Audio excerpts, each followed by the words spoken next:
Alrighty, well, good morning, everybody. Welcome to our hot glass demo here at the Corning Museum of Glass. My name's Caitlin. We've got Helen, we've got Chris, and there's Amanda over there on the computer. And this demo is part of our live streaming series, which is called Bring the Heat. And so what we're going to be doing today is making some wonderful bottles. You'll see some examples of them on the bench over here and right here. And bottle stoppers that are in the form of imps and angels. So a little bit of glassy good and evil happening here at the museum this morning. So here's a little angel character on a beautiful bottle with flowers, and we got this wonderful flaming bottle with a little imp on the top of that with some flames sticking out from there. And so we're going to be working with different techniques and different types of glass to do this. So we've been all living in this crazy pandemic for such a long time, and it doesn't necessarily bring out the best in us. And so I think it's a good reminder that we're all made up of a little bit of goodness, a little bit of not so goodness. And so that's an inspiration for our theme today, which is about differences. Different things that if you can figure out how to put them together in just the right combination, you can end up making something that's really kind of great. And so we are going to be working with two different glass making techniques, two different types of glass. And while we do this over the next hour or two, we'll have some conversations about the differences and also the similarities in the ways that we work with glass. So Helen, would you like to start talking about what you're going to make? Absolutely. Thanks, Caitlin. So this has really been a fun collaboration that Caitlin and I have been working over the last month or so, trying to put together. And so I'm really excited to actually get us both in the same room. We're often working in separate areas. So she's going to be working on these beautiful characters today, and I'm going to be working on a couple bottles for us today, starting out with the flame texture and design. It looks like a really complicated pattern, but it is somewhat easy to actually accomplish. So it's a little bit of magic that goes into that one. So I'll be focusing on a flame-shaped bottle, and then I'll also be working on a cloud bottle. So those are the two themes that I'm working in today. But we're going to have a lot of fun kind of bringing in some of the techniques and designs and talking about the different approaches that we have. So we're going to go ahead and get started, get those torches lit up, get the flames going. And I'm going to get started with the color wrap that's going to be attached to the outside of my piece. And I'm going to start working with some color as well. One of the things that you'll see us doing throughout is various applications of layers of color and also stripes. So we'll have I think we're doing 4 different striping techniques by the time we're done with this. And also a couple different ways that we can apply color to the surface of the glass. So I'm starting out with a bit of clear glass that's already been heated a little bit and gathered up into a kind of oval shape. I'm going to warm it up in my 4,000 degree flame here, and then I'm going to apply a layer of white glass to the surface of it. I also want to give a shout out to, of course, our online community that's joining us virtually here today. If you have any questions, if you are in-house, Chris will help field those questions. So feel free to raise your hand, get our attention. We're happy to help you out with that. And then, of course, Amanda's going to be manning the computer. So those of you joining us online, feel free to interject those questions online, and she'll field them to us as well. And we, of course, got Brad upstairs. He's going to be doing all the video work for us today. We've given him a real challenge, given multiple spots to focus on, but he'll hopefully be able to capture all the action for you. If there's anything that you went to go get a cup of coffee or something you missed, don't worry. We're going to put all this on our YouTube channel eventually as well, so you can reference all of this action later on at your convenience. But you're getting started with some striping, some overlay technique, Caitlin? I'm starting out with just a layer of white glass over the surface of the clear, so not stripes yet, but then I will put some stripes on this after that.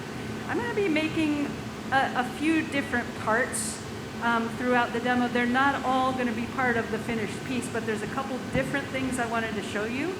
And there's not time to make 2 whole characters. So the first thing I'm going to do is make a pair of pants. They're going to be striped pants, and I kind of love the steps of this process, which is why I want to show it to you. And then those pants are not actually going to be part of the final process, but it gives you a chance to see some fun things about how the color can be applied and how the glass can be moved around to get some interesting color patterning. And that will be visually similar to what Helen's doing in her flame bottle, but you'll see that it actually is accomplished in slightly different ways. So in my process, in this demo, I'm using all solid application of glass and not blown glass. And so the approach is slightly different in terms of how to get the glass to move and create the patterns. So as you're painting on the color from the outside to create that encasement of the glass, we're working on the bit that's going to be wrapped around the outside of the fire vessel. So I'm starting out with just a little bit of a white color, and Chris is going to heat up 2 different colors to stripe onto the outside of this white bit, and then once we get those layered up, we'll be able to use that wrap. So very similar, but we don't start with just the rods. We're actually working with big chunks of glass, solid colored glass. And we needed to warm that up slowly. It's one of the biggest differences, I think, not biggest, but one of the differences in working with the methodology that Caitlin's working. She can pick up a rod of her choice and kind of get it a little warm in the flame and bring it into the conversation of what she's doing. But here we need to have a little bit more time to warm up those big chunks of color and then start to get them molten. So Chris is going to bring me over an opaque red and a transparent gray. That's going to be the 3 colors going on to my wrap. Well, and that introduces a really interesting part of this discussion, I think, which is that we're working with 2 different types of glass, and they behave in different ways because they have different formulas. So Helen and Chris are using soda lime glass, and the glass I'm working with is called borosilicate. So the borosilicate is able to withstand more dramatic temperature changes than soda lime glass, which is one of the reasons that I'm able to heat it up fairly rapidly.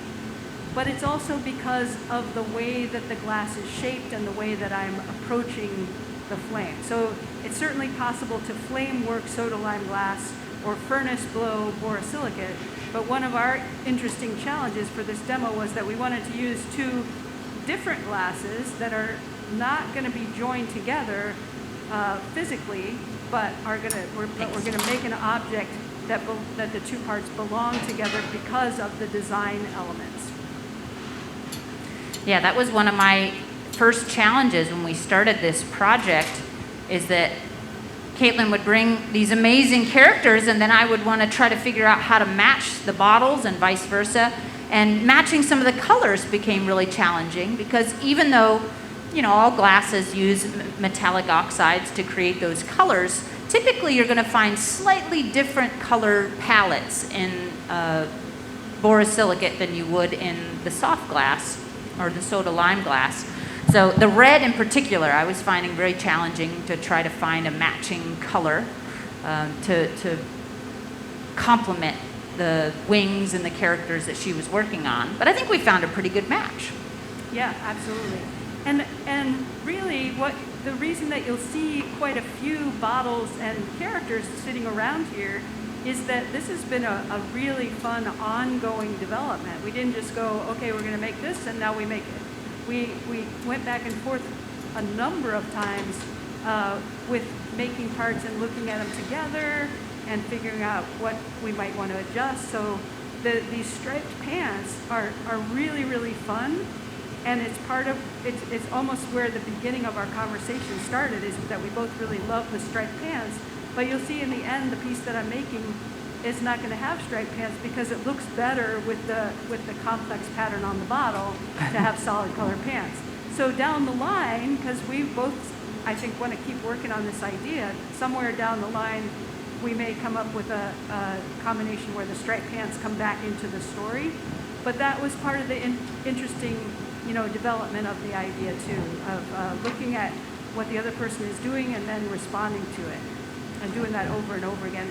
And that's how the design develops, is getting to continue the conversation over a long period of time. Yeah, I remember the first time I walked into the back office and you had that little guy with those peppermint pants. I just fell in love. Those little striped pants. They were so cute. And we had already talked a little bit about a collaboration before that point, and I think I agree with you. That was kind of a solidifying moment to really see some of the things that we could inspire and move forward, excuse me, in our design process. Well, and plus, when I'm doing demos here at the museum, anytime people walk up and I say to them, I'm making some pants, that gets a pretty good laugh, because you're not usually expecting to see glass pants when you go to a demo. But it's definitely fun. So I put the white layer of glass on here. I put some blue-green stripes on the surface, and I'm melting those in. And then I'm going to attach a second handle and then twist it all so that it makes a nice spiral stripe pattern.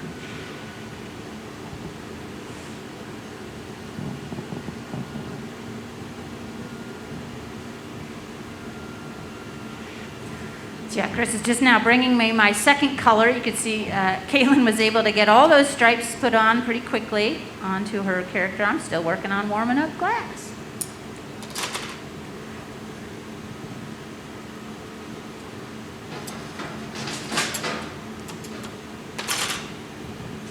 But part of setting up this wrap is that I want to make sure that I can see all three colors at once as it wraps around the surface of the bottle. Oh, okay. So I need to be really careful the way that I'm squishing these colors together so that I get a nice even spacing. And when you're working with different colors, they're going to react in the heat slightly differently as well. So having stiff colors, soft colors sitting next to each other or layered on top can make that a little more complicated in the way that you approach the colors. And I imagine that's very similar in flame working as well. Yeah, definitely. There are definitely colors that behave very nicely and other ones that are challenging to work with. And actually, we just got a question online about what kind of white glass I'm using. And the color that I'm using is Chinese jade white. And I particularly love this color. I will use it every day if I have the chance, because it's a little bit translucent.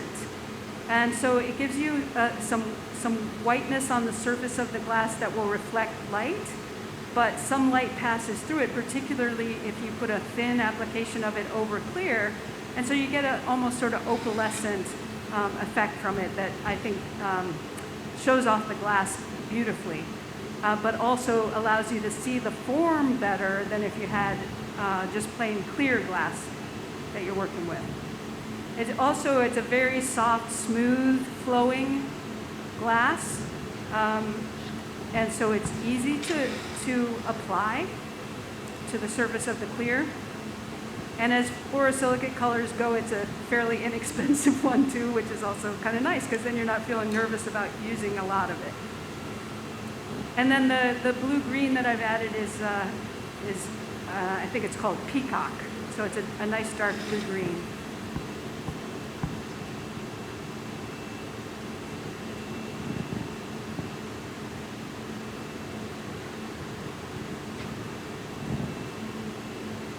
So I've twisted up those stripes, and I'm just adjusting the ends of this sort of football-shaped blank.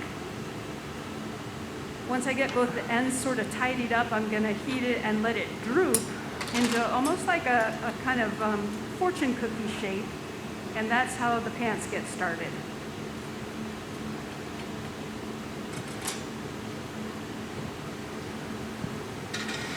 All right, so I'm almost done with my wrap, and we're actually going to put this away into our garage. We often make parts and components, and we need to keep those warm so that they don't end up blowing up. So we're going to put them away into our garage for safekeeping.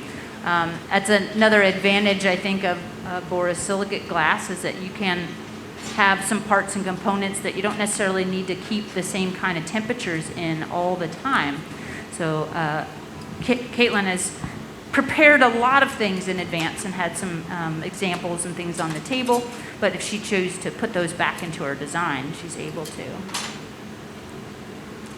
Yeah, I love focusing on small parts in all the glass work I do. And in fact, my original background in glass was as a bead maker, and so that is, absolutely about modular parts, small parts that you can put a lot of attention into the individual part, and then put that together into more complex combinations.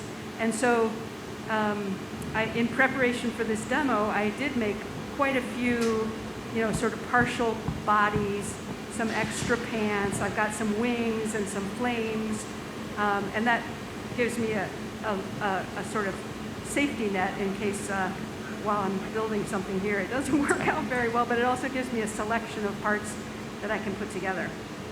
Now I'm getting that super hot right in the middle and trying to keep those very little tapered ends fairly firm, keeping them a little bit out of the flame. And then in just a minute, I'm going to let this droop, and that's probably the most fun part of this particular step of the process. So just making sure it's super hot. Usually I heat it until I think it's ready, and then I heat it a little bit more, because if I let it droop before it's soft enough, it's not going to make a nice shape, and I won't be able to go back to where I was with it in a nice straight line. So we're letting that droop, letting the little legs stretch out and the very fat belly sort of drop down toward the table. And this is really still soft, very soft, so I'm just holding it still for a minute until it firms up, and then I can start removing those handles.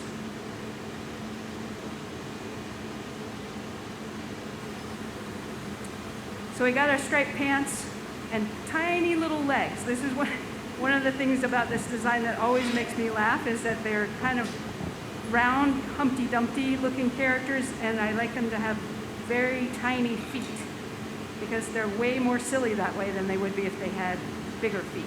So my goal here is to make them as silly looking as possible. I like that philosophy.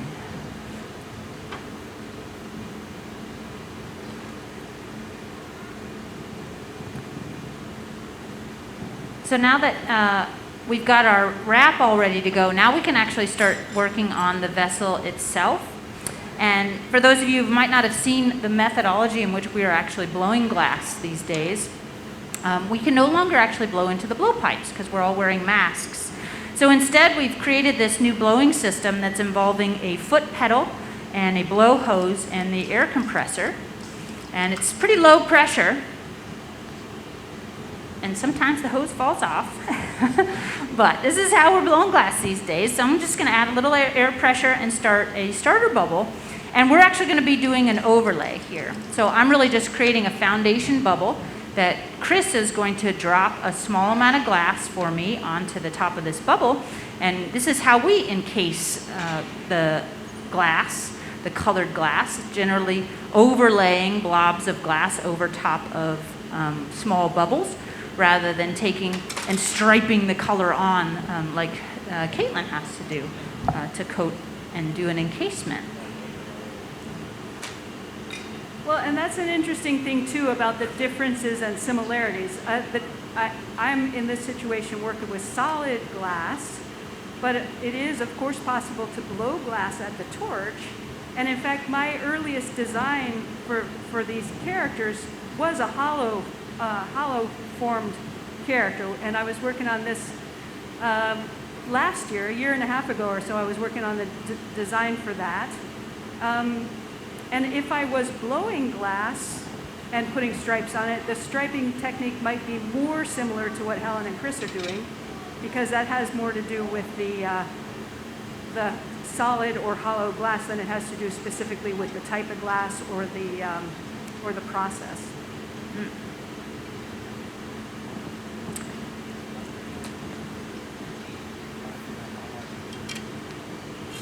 how long have I been doing this for? I have been working on this since about 10 o'clock. And, no, I'm just teasing you. Yeah. I've been working with glass for about 25 years. Can you believe it? That's a long time, isn't it? And one of the neat things about it is that even though it's been that long, I have not yet run out of interesting things to learn about it. It's a kind of forever ongoing, fascinating, and challenging process. Absolutely. Every day I come into the studio, I learn something new. Now we've got that small blob added to the top of my bubble. I'm just going to squish this glass up and around the surface of that bubble to create that encasement. And then we can start adding more clear glass, building up the amount that we'll need, and then we can add that wrap and start blowing out the bottle. All right, so we got some stripy pants, and as I said, these are not going to be the pants that I'm going to use, but I do want to show you one more step of this process where I'm going to attach the ends of the legs to a little marble shape, and that will be my connection to the bottle stopper eventually.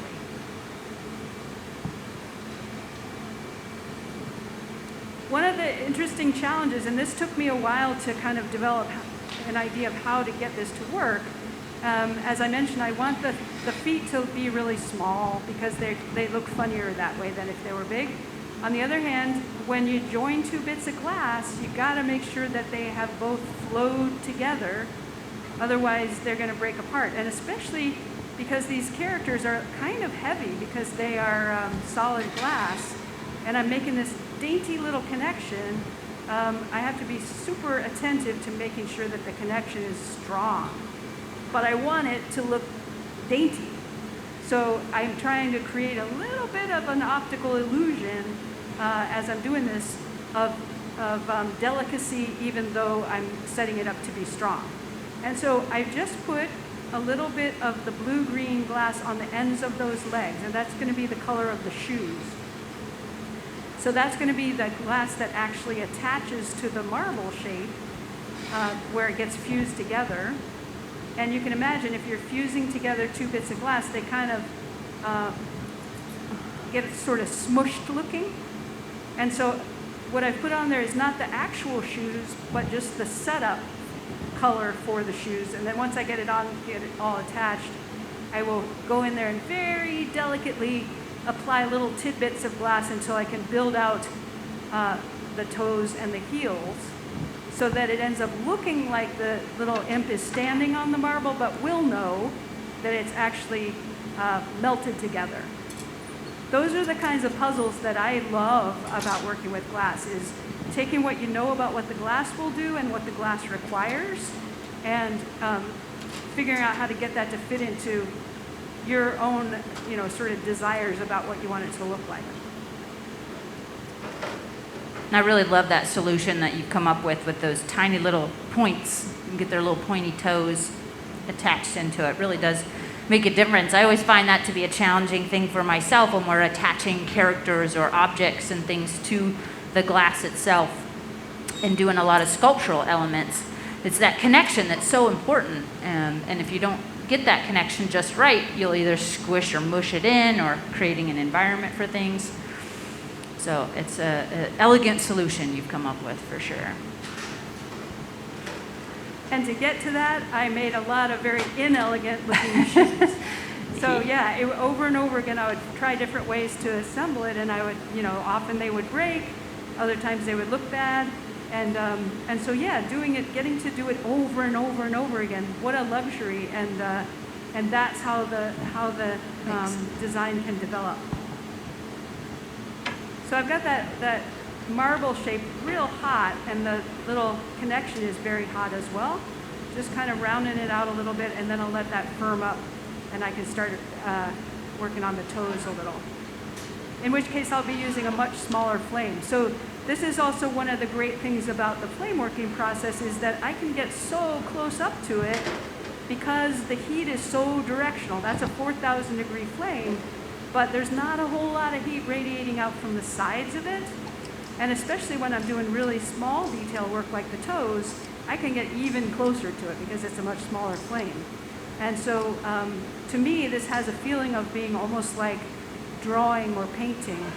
And it's easy to sort of cozy up to the flame to do it.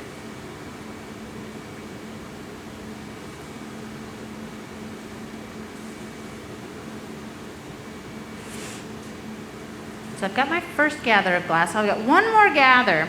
And then Chris is actually going to take the bit that we made ahead of time. And we just put the 3 colors together, but we want to encase it.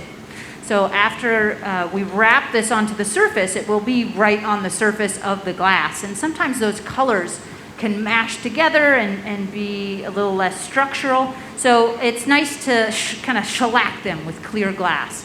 So he's got to slowly warm that bit back up. He'll gather some more clear glass on top of it, and then we'll have it nice and hot to be able to wrap around.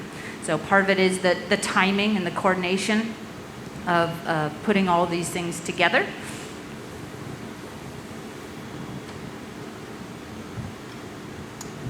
I've got a little bleb on my glass, just a tiny little bit of that green touch down to the marble where I don't want it. And that's one of my favorite glass words, bleb, because it's exactly what it sounds like. It's a little bit of glass that's not where it's supposed to be. And so you can say, oh, I got a bleb. So that's what I'm doing here, is just picking that off of there. It's not always what you can make, it's what you can fix, right? Yep.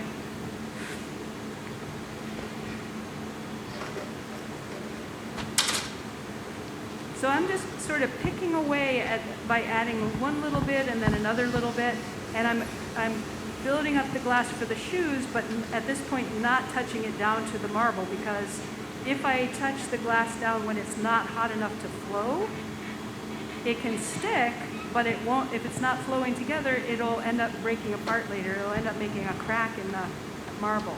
So I'm very carefully not touching the marble with the colored glass yet. And then once I get enough glass in place for the shoes, I'll melt them a little bit more and then get them a little partially fused on there, and then stretch them to make the little points for the toes. It's really, really slow, and I kind of love that about it.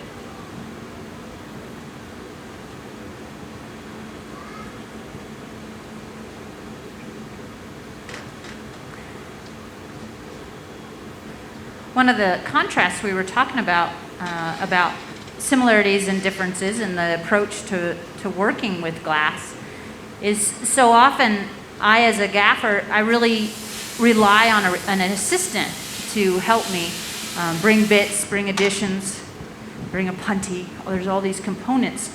But flame marking, you can really be a little bit more independent, kind of work on your things at your own pace and be able to bring those own bits and things to yourself. So do you find that gives you a little bit more time, Caitlin, to really kind of think through processes, being able to not have someone else in the mix? Yeah, absolutely. Well, and it probably is sort of a personality situation, because for me, I love being 100% focused on what I'm doing. And so being by myself when I work is great, or working alone without an assistant is great for me. But I think there's something also really joyful about working with a team and having that interaction with the other people that allows your process to grow in ways that it might not have otherwise. It was certainly one of the things that really attracted me to glass at the very beginning. I started out in university. I'd never seen glass making before, didn't know it existed, but happened to meet a glassblower that invited me into the shop to show me what it was all about. And I was so enthralled with all the action, all the interaction, the people working together in collaboration to make this magical material come to life. And of course, just the material itself glowing. It's so really is something that draws you in and entices you to play with it. So I signed up for classes and kept working. But I really have spent my career working with other people in creating designs and developing my voice. My individual voice still includes the addition of other people.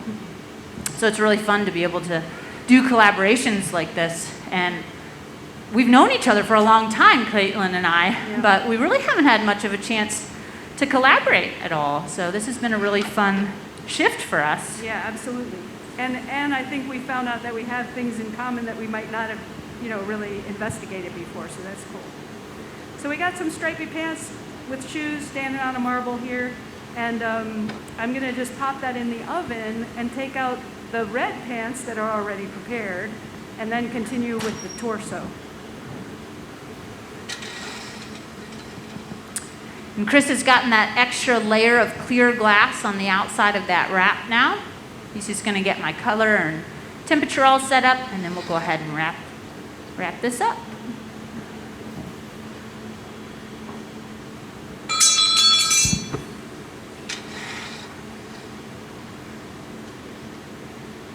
So we've had two different stripe No. techniques Okay. so far. The one where I was twisting them, and the one where Helen, have you got your stripes on there already? You do. I'm sorry? Your stripes are on there already, right? No, the stripes are on the bit, but we're just getting ready to add that bit to the outside to make that Okay, that great. stripe here in a second. Yep. So two different stripe techniques, and then the next thing I'm going to do is another way of building up stripes, where I'm going to put layers of color in stacks to make in a stack to make the torso.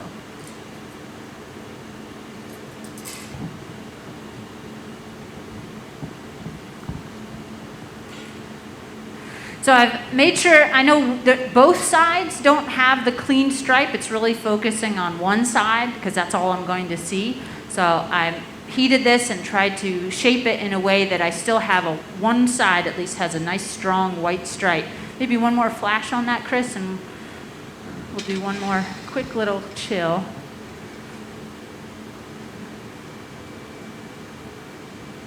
Because I want to make sure that these are all side by side. I can see all three colors at once on that wrap.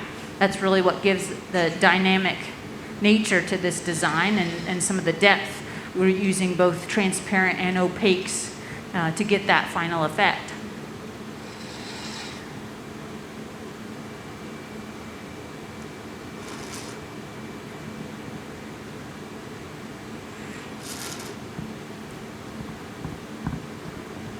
All right.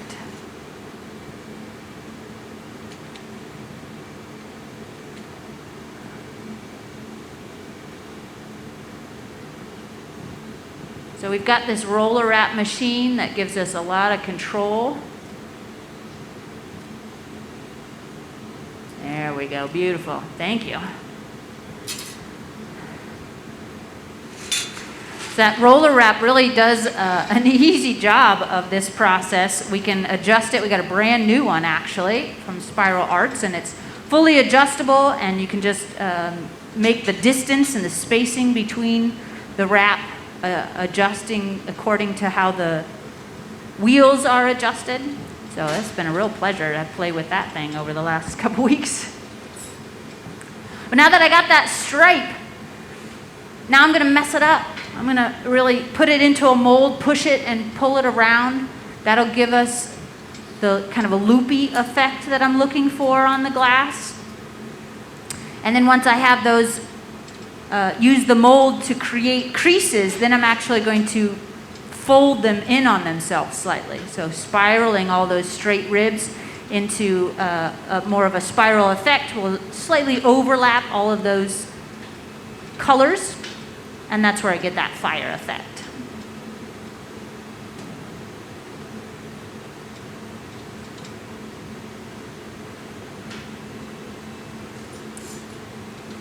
I've just put a stripe of, a layer, like a pancake layer of white onto the top of, the flat top of the pants, and melted that in, and then we're letting it firm up, and I'm gonna add a layer of transparent red. It's light red Elvis is the name of the color, and that's gonna be the second stripe. So we got solid red pants, opaque, and then a white stripe, and then we're gonna have a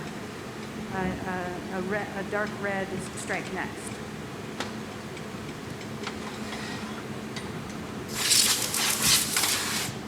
So now I've got my ribs, and now I go for the fold. So spiraling on the marver, kind of folding those colors over onto themselves. Woohoo, that looks awesome. Yeah, it's a fun technique, and as long as you get the wrap on there right, it works pretty well. And this is not something I've invented. It's been around for a long time, but it's definitely become a nice way to represent that flame. Some of the challenges working with this design is, Caitlin and I we work together at the museum, but we're not working in the same space very often. So coming up with these designs and the themes that we wanted to, I know you made mention about every day you walk into your studio space and I've put a new bottle down or you've put a new character down, and so we just start drawing inspiration from the magic that happens behind the scenes, and then when we come together we can see how those are working, the idea, the colors. So it's been really fun to have this kind of secret Santa idea of design in some ways, where it just appears and then I can react to it. Yeah. And build upon something that you've started to develop as well. Well, and here's a great example of it, I think. Here's one of the first color pattern bottles that Helen did. It's beautiful. It has wonderful stripes on it, and so there's a perfect logic to that being something to go with the striped pants that I was working on. But there's so much activity in that design, in that decoration on the bottle, that then it's not quite as easy to see the character because your eye is really drawn to the pattern. But then, so that was one of the early tries, which looks pretty cool. But then you see the flamey pattern next to it, and you realize, oh, equally complex, but there's some subtlety in the color that lets your eye move from that to the figure as well. And that's one of the kind of beautiful, fascinating things about working on a design either by yourself or with somebody else is as you take steps and see the results, you get to be kind of reinvigorated about the idea, and it can really grow.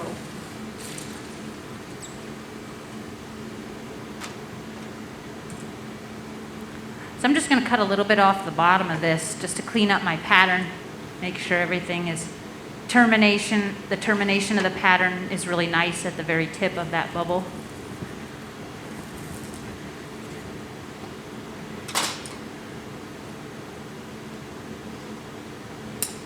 Thanks, Chris.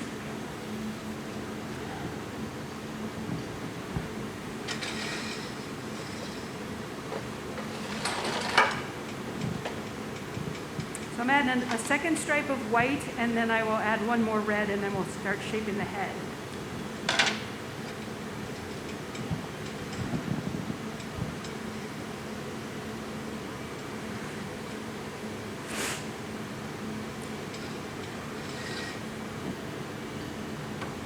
So it looks like the pattern came out real nice. I just need to get my heat and balance back into that glass before I start to actually inflate it.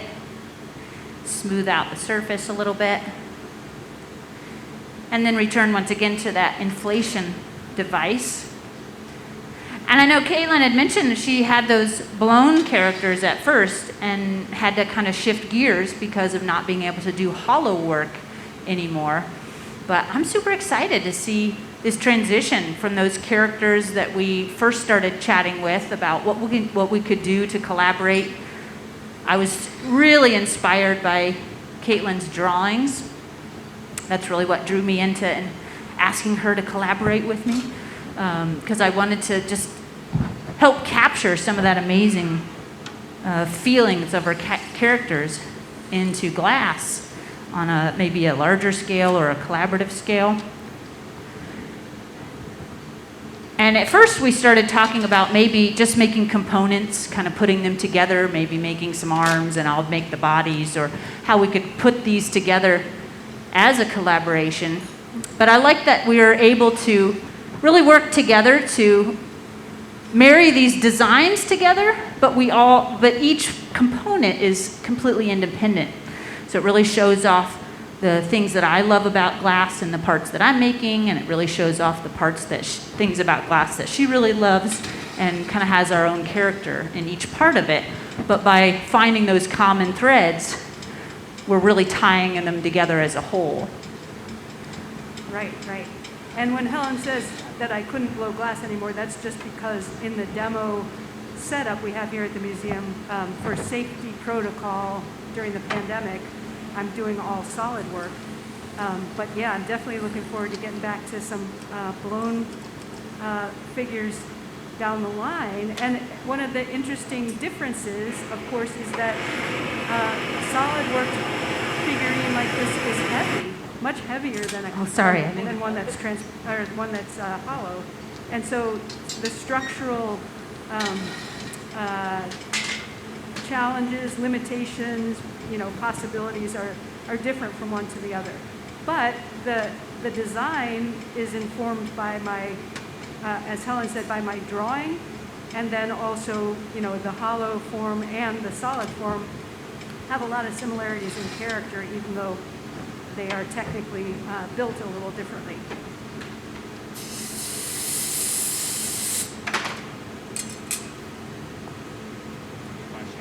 So I've got stripes for the torso, and I want to move some of the glass from the back side down into to create the butt, basically.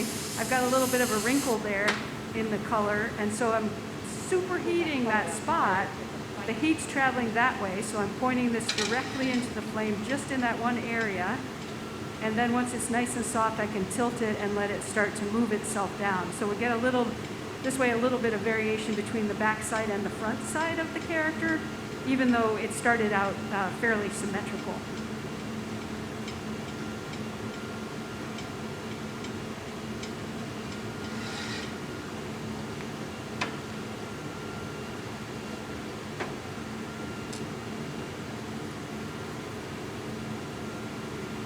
I'm going to start building the head with colorless clear glass, and then I'll put an overlay of the white on that.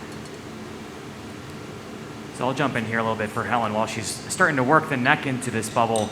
She's using a tool called Jax right now to squeeze into the bubble and stretch it away from the blowpipe a little bit. You see us use the Jax a lot for a lot of different moves, but there's one thing that we almost always do with every blown form, and that's create a constriction with the Jax right next to the blowpipe. That's a removal point, so everything that we create in a pipe needs to be broken free. And when we break the glass free, we don't want to damage the integrity of the form, so we always squeeze in a nice little, it's almost like a crease, but that's a good break-off point. And the Jax, you'll see us as we work with them, quite a bit of smoke comes off from the metal tool, which is beeswax that we apply as a lubrication. It just helps that tool to glide on the hot glass.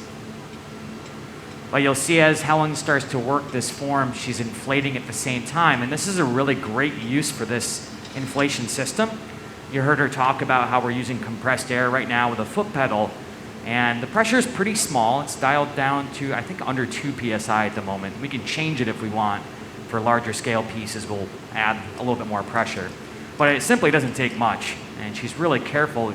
She's tapping on that pedal just little bits at a time to give a little bit of air pressure. You can easily overinflate at this stage when the glass is really, really hot. I've certainly overinflated a few things over the last 6 months learning how to use this system. It's definitely taken us some time to adapt to it. And I remember when we first came back after our long shutdown, we reopened to the public in July, and we had this system in place. What do you want? The foot? Oh, foot, okay.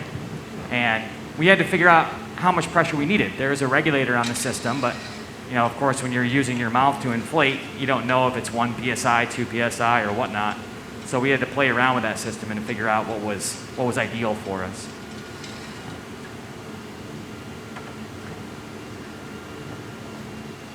So I've got a basic, nice, round, simple bottle. We're going to add a solid foot to this. And in general, when I first started coming up with these ideas of what the bottle designs were going to be, I felt like I needed to add a lot of detail, do a lot of fancy things. And after seeing some of the sketches that I did, and we'll talk a little bit more later in between when I can go over and show you some things about how we approach the design. But I started to figure out that I didn't need a lot of extra. I didn't need a lot of fancy things added to the surface of the bubbles. I, in general, find simplicity with complicated pattern to be a much better approach. So with having so much visual things going on with that particular pattern, I choose just to make the bottle itself really simple. That highlights the pattern more and gives more of a simple foundation for all the complication and the character that goes on top of it as well. All right, so I've worked up a little gather of glass rolled through this. This is the same gray that you put on for the wrap? Yeah, so number Neutral 44 gray. for you glass blowers out there, Reichenbach. R44. So this will be a foot for the bottle that Helen's working on. Yeah. Oh, I love it. Looks like it got all three colors in that wrap. Nice. Yeah. Yeah, the contrast between that simple wrap of red that Caitlin was showing earlier, kind of our early inspiration from the Peppermint Pants fella. But I really love that we have found a way to move beyond some of those initial stages and start to find new inspiration. And I really do hope this is just the beginning. I feel like we're just starting to scratch the surface and really figure out some really fun combinations and processes.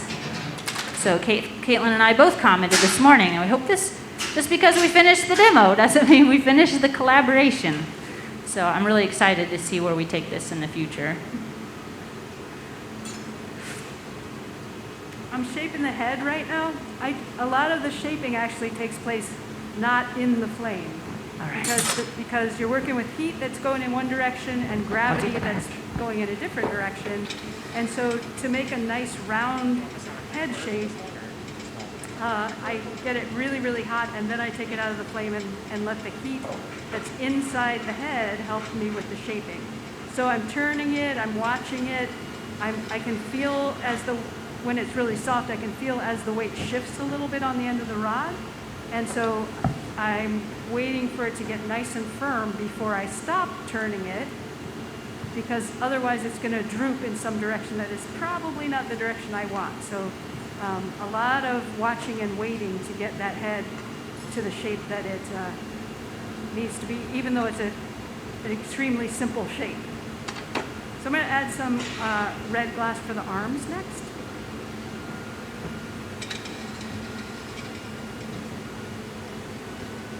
So Helen's moving right along here to the finishing side of the bottle. We've completed the work on the blowpipe, adding that gob of glass. She shaped it into a really nice crisp edge foot. And I'm creating a handle for her now called a punty. And when we attach this punty, you might notice, for the glass makers out there, that we also have put some color glass on the punty. Some of the colors that we work with are what we refer to as soft. And really what that means is they start to soften very quickly with the heat. This gray is one of the softest colors that we have. And we found that putting a little bit of gray on the punty to match the gray on the foot, it just creates a more stable connection. Sometimes if you don't put the color on the punty and you just use a clear punty and you attach it to a soft colored foot, it can peel away.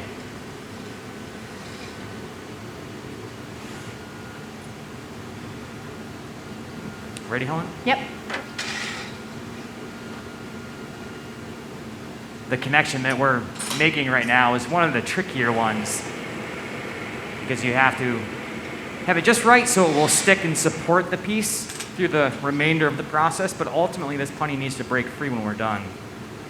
So much of that has to do with just the right temperature, just the right shape, all of that.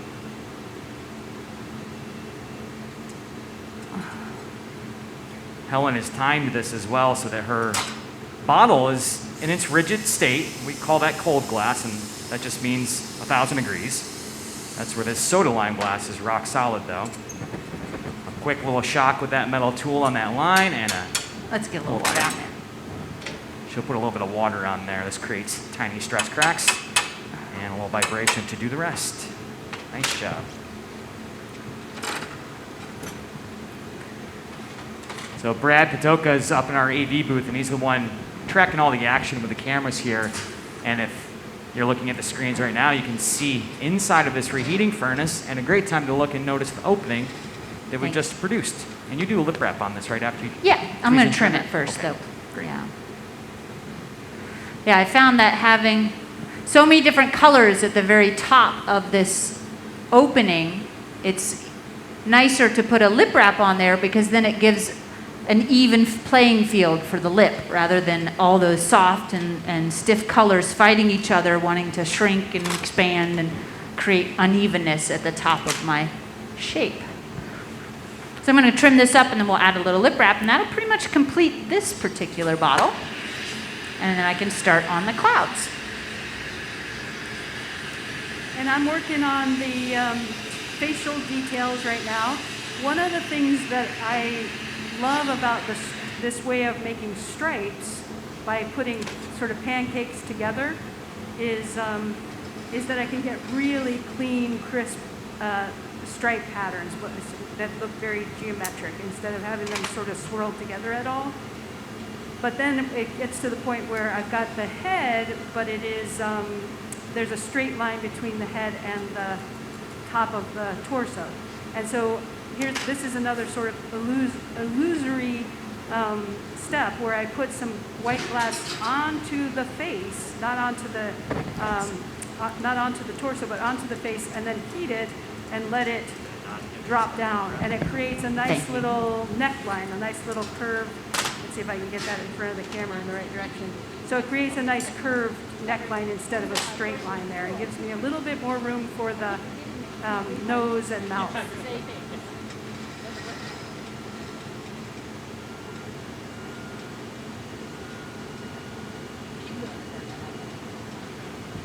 So as Helen has been introducing some more heat back into that opening, she's tweezing the lip, pulling it a little bit thinner with those tweezers, and you're going to see her cut away those tweezer marks. So we call that tweezing and trimming.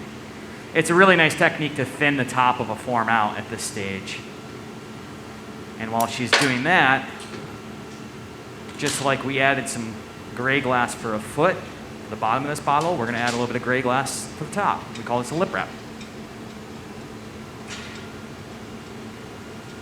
This is a really nice way to balance out the pattern. So you have that massive gray for the bottom. We'll put a little bit of gray detailing on the rim and then really tying in that whole flame pattern that Helen formed with the wrap earlier on.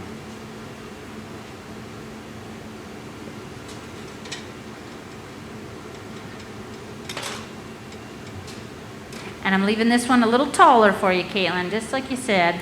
We were looking at some of the shapes, and she said she really liked how tall this last bottle. I've made maybe 2 or 3 of these, and I made some that had very little tops on them. And this taller shape really works well with the characters that she's chosen for this design because she puts these little flames on the bottom side. And so raising it up off the bottle a little bit just helps with that design, helping feature the flames and the other accoutrements she's adding to the bottom support structure of the actual stopper. Well, and that's an interesting part of the process too, because the accoutrements never were part of the original plan, but the more times you make something, the more you kind of see things where you can go, oh, that could use a little something there. And to get it to interact with that nice fat bottle shape at the bottom instead of having a very vertical form, it's nice to have, something to look at that goes out horizontally. And so that starts to integrate the 2 parts in a nice way that grew out of the process.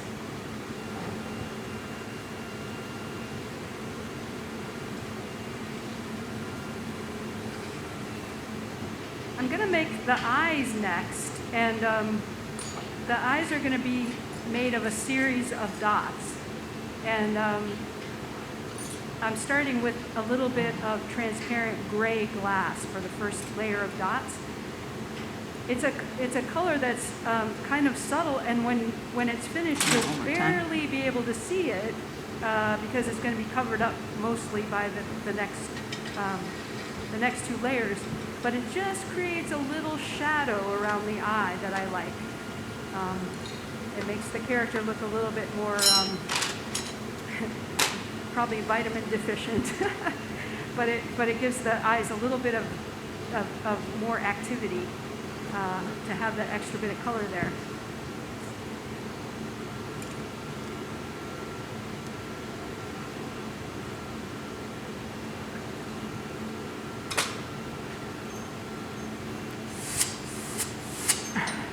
I think one more heat on that. The lip just needs to be cleaned up a little bit, and then we'll be finished up with this bottle.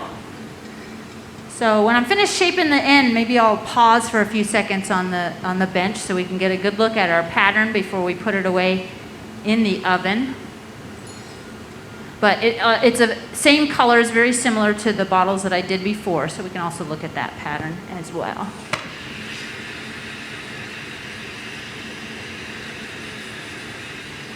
I'm finding the inside glass is moving too much, so I just want to get a little surface heat in there. There we go, that's better.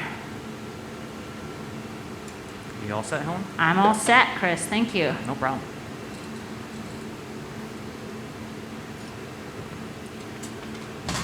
All right, so there's our bottle. You can see all that overlap, got all three colors evident in it, and then that little bit of whoop flame at the top. So we're going to put this away into our annealing oven. We do need to cool this glass slowly under controlled conditions. So this will be an overnight cycle. It's not that thick. If it was really thick, we'd need to anneal it even longer.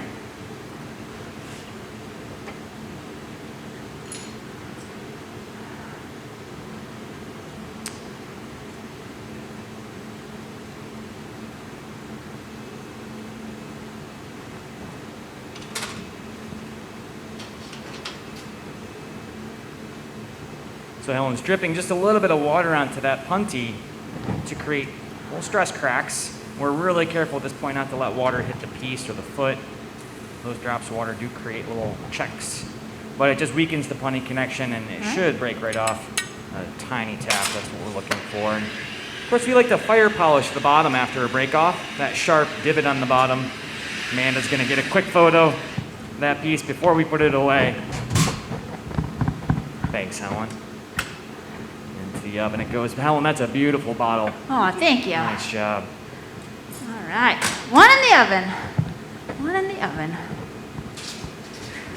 So before I get started on the next one, Caitlin and I wanted to take an opportunity. We're about halfway through now, at least at the time frame. So welcome again to everyone online. If you're joining us online, and those of you who've joined us in-house here, my name's Helen. This is Caitlin. We've got Chris helping as well here today.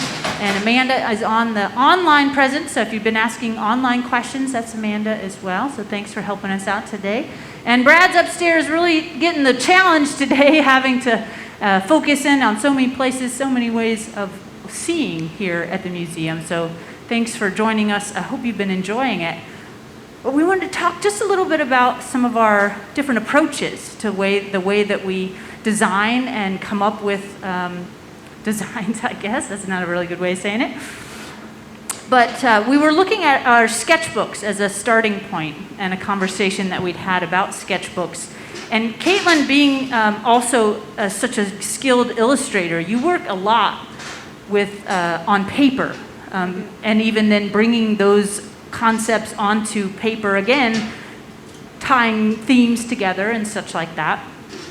So she's drawn out a few steps here to really show the process that she was going to show us today. But one of the biggest contrasts that I think we discovered is my approach to using paper is a little bit different from your approach to using paper, because I often use mine as kind of a brainstorming place, which I think is common for people who keep sketchbooks. But I don't often do all of my design work on paper. So I'm using sketchbooks to kind of brainstorm, come up with little ideas. This is my version of her little character here at the top. And then started to just think about ways I wanted to attach different characters, different themes on fire, the stripes. And for me, since I don't work as strongly in the 2D, I'm really just using it as a reference. And so as a glassblower that has to work with other people instead of working by myself, I often use those simple sketches just as a communication tool with my gaffer or my assistants for the day. So I don't know if there's anything else you want to add to that. We were talking about those, but I guess also the way that I approach a lot of design work is just in glass itself. So these are really rough and tumble clear bottles, but when we first started talking about some of the processes that we were going to do, I would go out to do a demo, I could sketch out a really quick piece in clear, and then bring it back to Caitlin and have a conversation about, well, these are some of the shapes I was thinking about, this is some of the discoveries I made while I was making those clear pieces, because I find a lot of information is translated back and forth for myself in the act of making those objects. Right. So this is just a couple examples of my sketching in clear that brought us to, I wanted to mimic some of the buttons that you had on your figures. We were looking at wings. We were thinking about different kind of horns and additions. But this is the things that I kind of scaled away from the process. Once we started really pairing these things together, I found some of this a little too heavy-handed, a little unnecessary, because you were putting so many great details into the character themselves. I didn't feel like it needed as much on the bottle itself. But you can also see the kind of cartoon, fat, rounded cartoon character of the sketch bottles.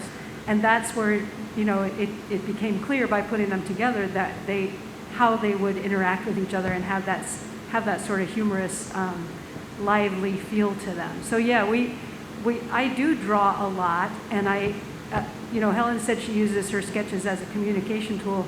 I think of them that way too. I communicate with my brain by putting things on paper, because what I find is if I think and think and think, things get a little bit crowded in there, and if I put it out on paper, then I've got something to interact with, just like with Helen's bottles, where that becomes something that you can look at outside of your own head, and then start having that flow of ideas because it's not just in your head. So yeah, so drawing is important to me, but it's important as a thought, as part of my process, and my characters in glass look a lot like my characters in drawing. But that process that we've been talking about all along of making things, looking at the other person's work, responding to it, that's all part of that same idea of developing an idea, design idea by repeatedly approaching it and examining it. Yeah, I feel like my drawings very rarely match my finished product. But that's just I'm using it as, again, a communication tool, but even a communication tool for myself. I kind of rough out those ideas, but I do find my best work and best visuals in the 3D rather than in the 2D. Well, and I don't draw something and then make that exact thing, but there is a sort of kinship between the way that I draw, because it's thinking about imagery. Right. So I've got a little imp pretty well underway here. I'm going to give him some tiny little mittens. Mittens? Cute. It is, of course, possible to make amazing, delicate little hands with fingers. What I think about that for this particular character is that it suits him better to have mittens, and you will see me adding a thumb. So if you're kind of wondering what it would be like to make a whole bunch of fingers, it would be just like making the thumb, only more times, and more opportunities for it to melt away as you're shaping it. Yeah, I often gravitate towards more of that mitten look, especially if you're working, maybe putting something in its hands, kind of implying the fingers, but not necessarily doing the individuals. Such a small scale, it's really hard to get those in the right place and not have them just round up and look like mittens anyways. But I'm going to start out with my second bottle now, and instead of doing an overlay, I'm just going to pick the color up directly onto the pipe. So I did make a small collar, just a hollow bit of glass, blew through the end, cut off the excess. So it's kind of like having a clear donut on the end of my pipe. That just helps me adhere that color to the end a little easier. and also keeps the pipe from getting too much color on it itself. It's always a little frustrating when you go to gather over a pipe and make an object and you've got residual color from somebody else's past project floating into your piece. So it's a nice courtesy for the future user of these pipes.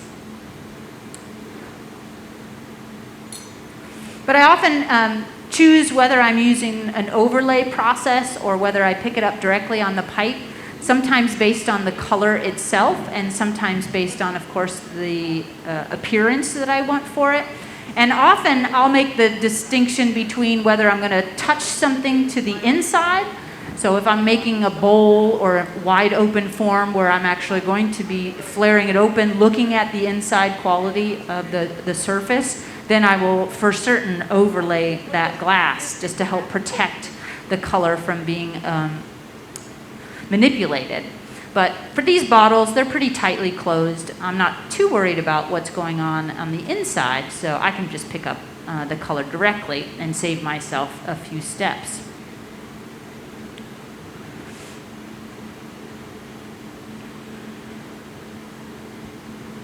So I'm adding some little nubs for the horns here. They're going to start out round, of course, because glass flows into round shapes when you melt it.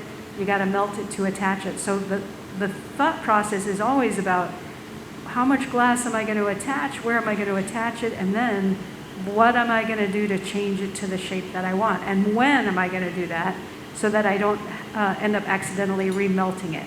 And so you're going to see me, especially with some of these details, kind of popping from one part to the other and then coming back again to some of the earlier parts. Like right now I'm heating just the inside of that one mitten. And it's not because I get bored easily, it's because I'm using that alternating approach to manage the heat. There are times when I need something to cool off before I can take the next step. Lots of times there's heat in the glass, but it's not in the right place. And so waiting for something to cool is a really important part of the process, and sometimes a little hard to choose to do because you feel like you're not taking an action. And that's one of the reasons I like to work on another part while I'm waiting for something to cool. So just adding some tiny little thumbs here.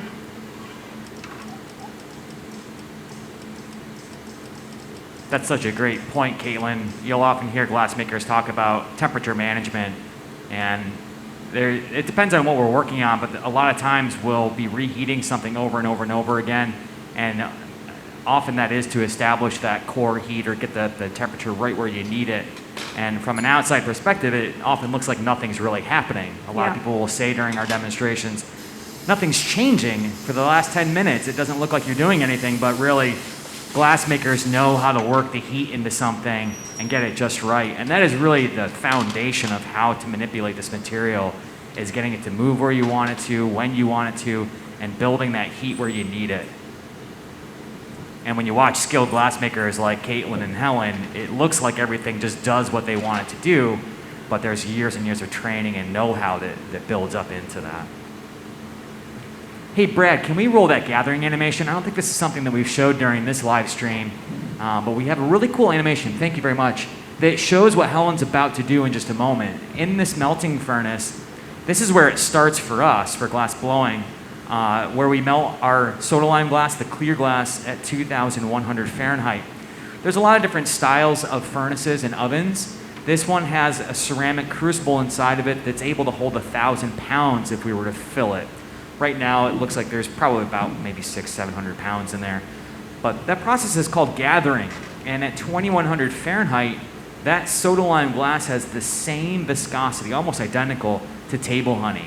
So when we take a blowpipe, in this case with that little bit of blue color on the end, and we dip into that furnace, plunging into the molten glass, we have to turn very smoothly in one direction and then kind of pitch level with the blowpipe to catch that molten material. And from that point on, we never really stop turning. Good one too. What's the best troubleshooting skill you use in glassmaking the most? Best I've put my little imp in the oven to just Best troubleshooting rest skill. for a minute and warm up, even out the temperature. And while it is in there, I'm going to make one of the little flames. Where to find my coffee? I've got some flames already prepared, and when I'm making, and there's going to be two of them on this sculpture, and what I find is that if I need to make two things that match, like two flames or two wings, the best way for me to get there is to make a bunch of them, and then pick out the ones that seem to go together the best. And so I'm making a flame here, so if you want to, you can see how I'm doing that, but I've got two that are already prepared that are the ones I'm going to attach. So we had a question online that all of us are like, it's what is the most common troubleshooting techniques you use while you're making glass or working with this material? And I think that would hark for me back to what Caitlin was just talking about, is that sequence of events. There's so often that if I've never made a piece, for example, we're doing every other Wednesday, we do the You Design It program. So we do not have a practice run of those. We basically figure out how to do it and then make it happen all during that 2-hour time slot. So for me, it's really trying to come up with the sequence of events before you get going as much as possible, because if you don't prepare ahead of time that sequence of events, then you're going to find yourself with, needing an extra hand and not having it, or having things prepared, or needing something additional. So I think that sequence of events, not just in coming up with the final project, but the heat management, the sequence of events that brings you to the final effect. If I put one little detail on there 2 steps too early, well, then I'm going to lose that detail, and it's going to melt out. But if I know it's something delicate or really spindly, I'll wait to put that on at the very end of the process, and then that way I don't end up losing the detail by the end. So I guess that's my troubleshooting, is to try to troubleshoot in advance. Excellent answer, Helen. What about you, Caitlin? Are there any troubleshooting techniques you like to employ for pieces that you're working on? Yeah, I think knowing that you can fail at any moment is a good troubleshooting technique, and not minding it. So that's one of the things I think glass has taught me over and over again, is I'm never absolutely in control of it, and I have to coax it to do what I want, and sometimes it's not going to behave quite the way I want. And so my tactics are different depending on what I'm working on. If I'm doing a demo at the museum, which is often 15 or 20 minutes, and people are standing and watching, if I'm in the middle of making a little animal or something like that, and something strange happens, like it breaks or it has a weird looking tail or something like that, often I'll just continue, because it's all about the demo and not so much about the final object. But if I'm working in my own studio and I'm trying to make something that's a finished object, often I will start over. And that's kind of suits my approach to working with glass, which is often about making small parts and then assembling them.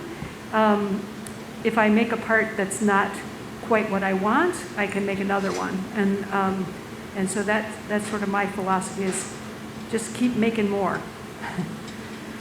And I think that's one of the great advantages that we have here as gaffers for the museum, is that we're doing hundreds of shows in a week, and so we get an opportunity. If you don't really quite get it right the first time, well, there's another demo in another 45 minutes. You can maybe try that process again, or try a different approach and different design. For some things, I guess, at least. But it is really fun to have that freedom to kind of repeat yourself over and over. And you do learn every time you make an object from that prior experience. But often in our shows, yes, if a mistake happens, we can't just give up at the time. So it does give you a certain strength to keep moving forward and realizing it's not necessary that every single piece works out exactly. It's all sometimes the process and learning and sharing what you love with the audiences that come to see us.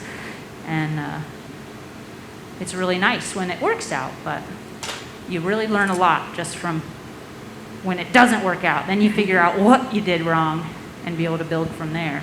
Yeah. It keeps your brain pretty active, I think. Always thinking about, okay, how could I do that differently? How could I do it better?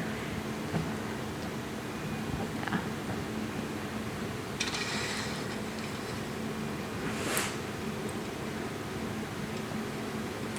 So here's a little flame that is made up of several layers. I've got clear glass and 2 different shades of red in there, and I've stretched it out a little bit. It ends up looking kind of like a flamey claw, which I kind of like. And that is not the one I'm going to attach, but that's just so you could see the steps of the process if you want to. And then I've got a couple of flames that are a little smaller that I'm actually going to attach to this sculpture.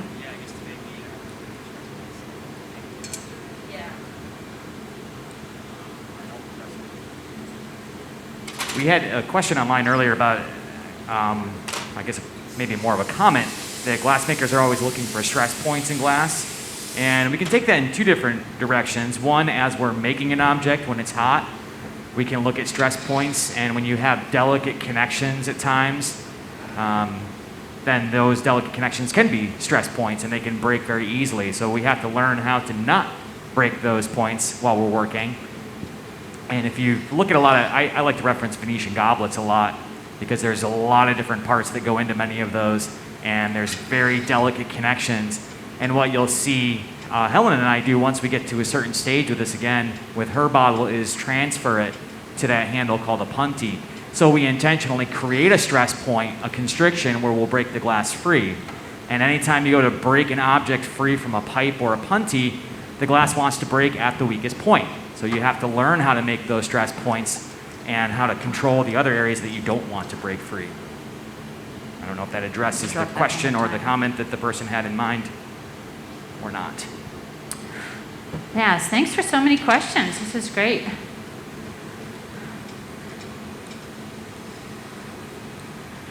I think we all really love these live streams, these opportunities to show off some of the techniques and the things that we're really proud of. But I really love that now we can reach audiences from wherever.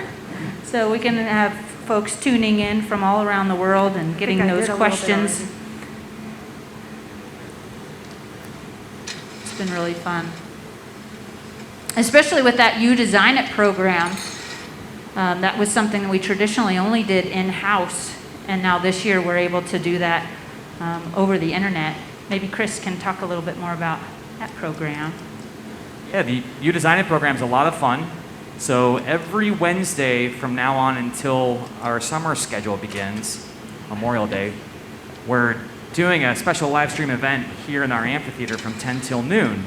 And starting right now with Helen and Caitlin, this is our Bring the Heat series, one of our newer series, sort of showcasing our artists here and allowing them to work on something that they've come up with.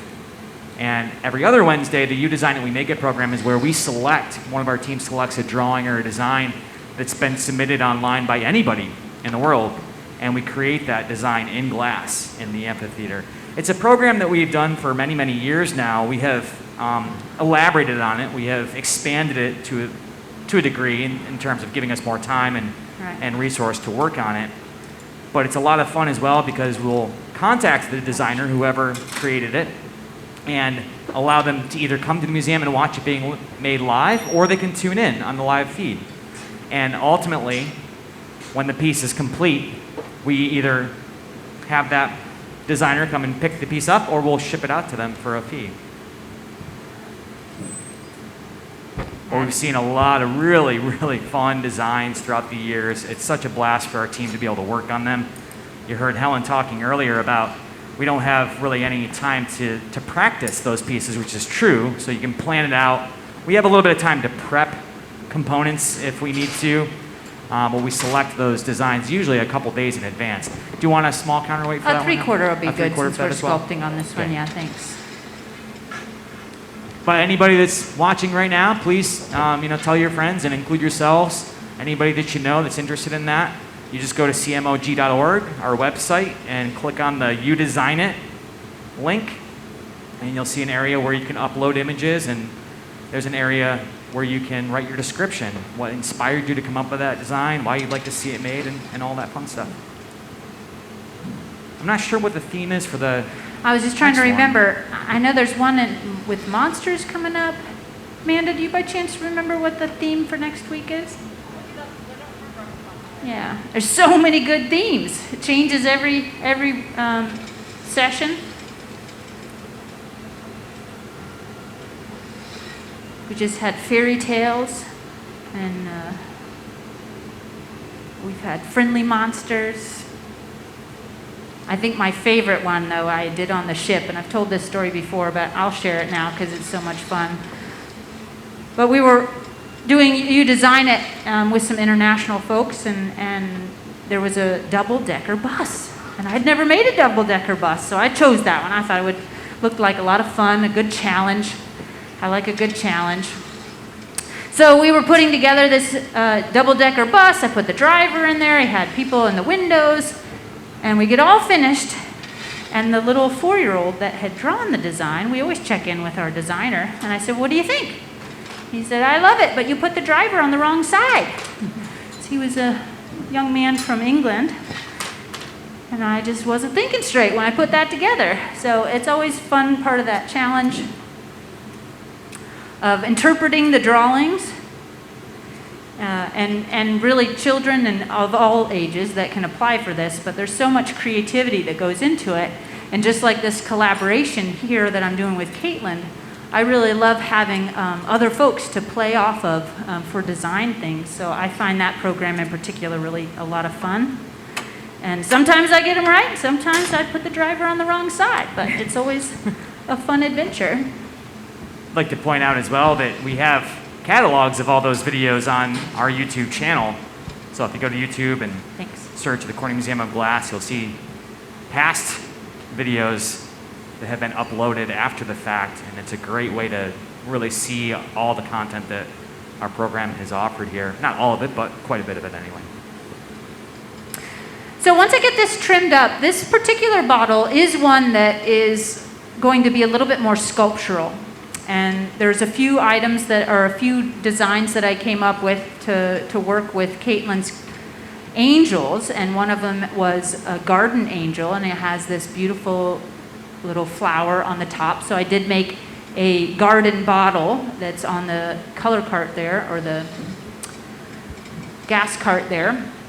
And that, I wanted the flowers, I wanted to put a black vine on it to kind of bring that slightly not so good side that Caitlin was looking for, finding those contrasts and comparisons.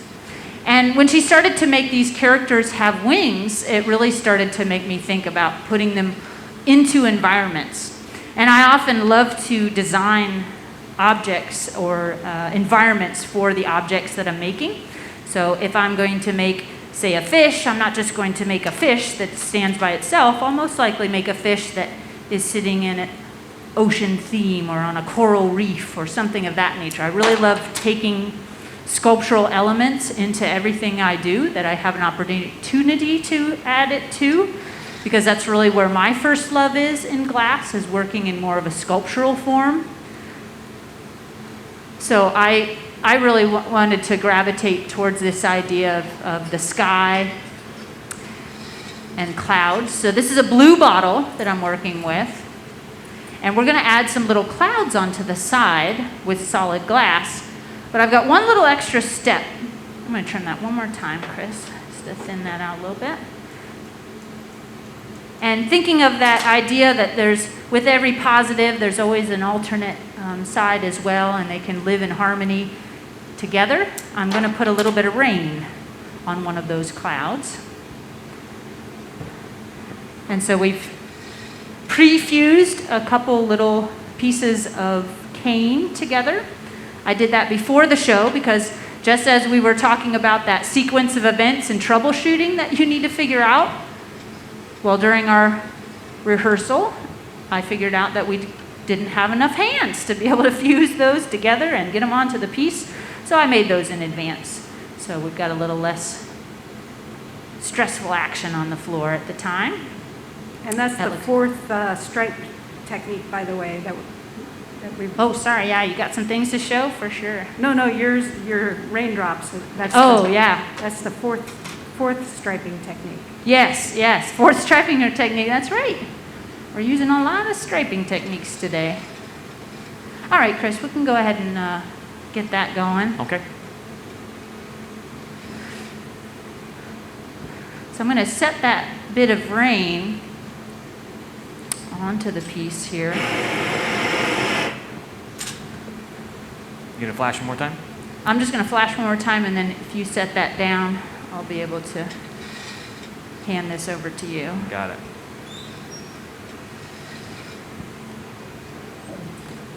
And I'm getting ready to add some wings at this point.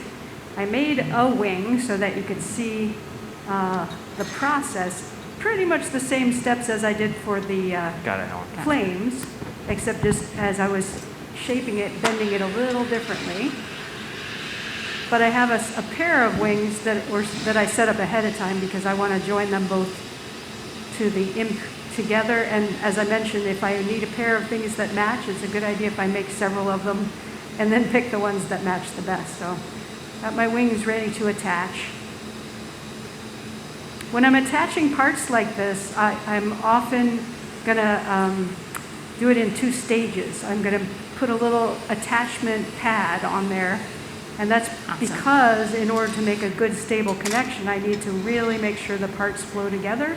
Thank you. I don't want the don't wings want that to on the get too No. soft while I'm working, or they can start moving around a lot. So I'm putting kind of a little landing pad on there, and since it's a simple shape, it's easy to make sure that it's well sealed in place. Add a little bit of heat to the rest of the body to try to avoid those stress situations that build up if things get too uneven in temperature. Borosilicate is very resilient, is very resistant to thermal stress, but it is still very possible to shock it and end up with it breaking, especially because I've got all these different parts that are very different thicknesses at this point. And right toward the end of the process is where it becomes more and more likely to end up with stress cracks. All right, so managed to get those little stripes on there. So this is a light bit of green glass, and it's a similar green to what Caitlin has been using for some of her characters. So that's another way of trying to get these to really match aesthetically, choosing similar colors, staying within the theme, and putting a little bit of that good and not so good in every piece that we do. You ready for this, Helen? Yep.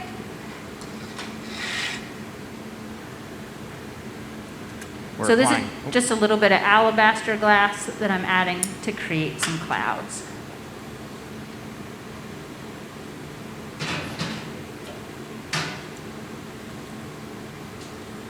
Oh, we need 3 of those though. Sorry. Yeah. I just want 1 rain cloud, but three clouds.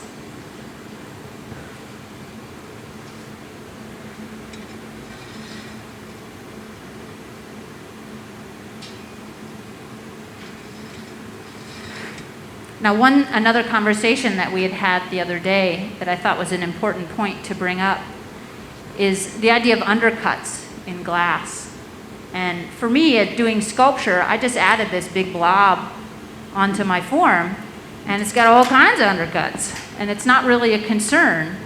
But when you're working with the borosilicate, that becomes a major concern, doesn't it, Caitlin? Right. Anytime you have a sort of V-shaped connection, it's very inclined to create a crack in the glass.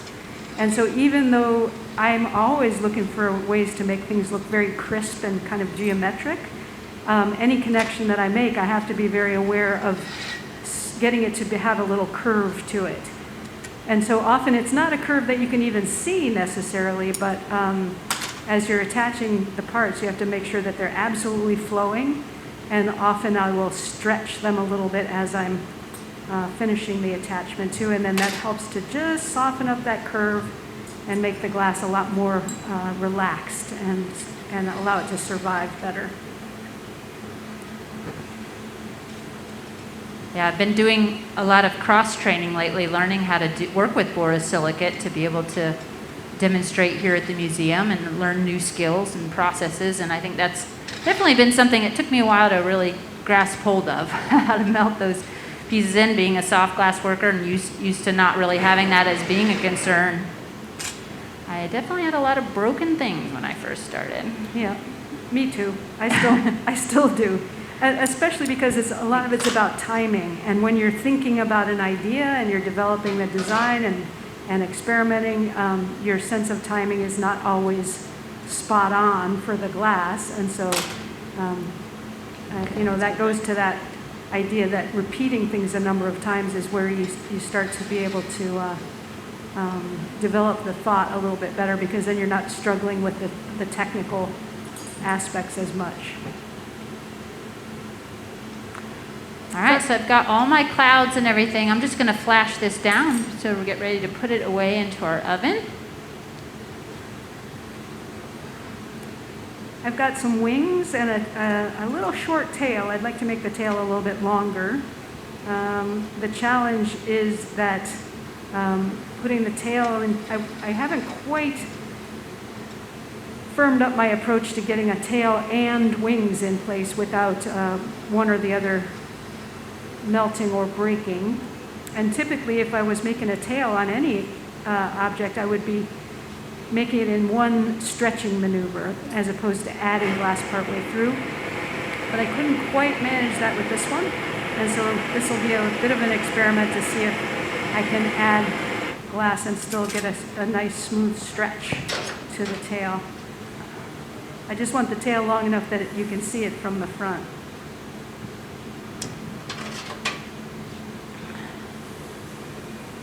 Yeah, this is kind of the first rain bottle that we've really done. I think I like this technique. Might have to try this again.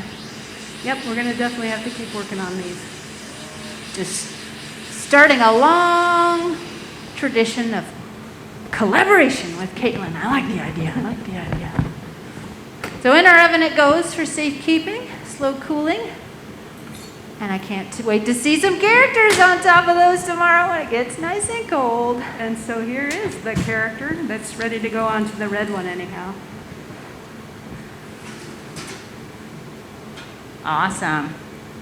And I think we're done, aren't we? I think so. That brought us to a nice completion. What a beautiful Perfect collaboration. timing. Hopefully everyone enjoyed it online. Remember, it'll be on our YouTube channel as well. And thanks for those of you who are here, and for those of you who are here online as well. Thanks for being with us. Yes, thanks so much. And again to Chris and Amanda and Brad for helping us out today. Yeah, definitely. Join us every Wednesday again. And of course, come and visit in person if you have an opportunity. We've got so many things happening here at the Corning Museum of Glass. We're excited to see you come and visit. So thanks so much for tuning in, and have a